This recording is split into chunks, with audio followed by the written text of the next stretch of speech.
নামাজে সেজদায় চোখ বন্ধ রাখলে কি হতে পারে, কি ঘটতে পারে, কি পরিণতি হতে পারে?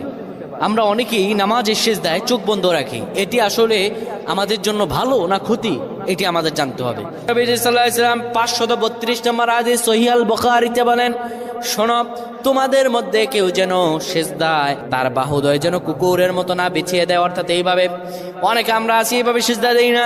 আমরা সেজদা এই যে বাহুদয় আমরা জমিনের মধ্যে লাগিয়ে দেই, রাসূলুল্লাহ স্পষ্টত নিষেধ করেছেন এইভাবে যেন কেউ সেজদা না দেয়। এইভাবে যদি সেজদা দেয় আল্লাহর দরবার তার নামাজ কবুল হবে না। শুধু তাই নয়, রাসূলুল্লাহ সাল্লাল্লাহু আলাইহি সাল্লাম সেজদার মধ্যে গিয়ে চক্ষু বন্ধ করা ঠিক নয়। যারা চক্ষু বন্ধ করবে হয়তো মনের ভিতরে কোনো ফাহশা থাকলে সেটা দেখা যেতে পারে, কিংবা চক্ষু যদি বন্ধ করে রাখে তার এখানে কি আছে, সেজদার মধ্যে গিয়ে কি দেখতে পায় না দেখতে পায়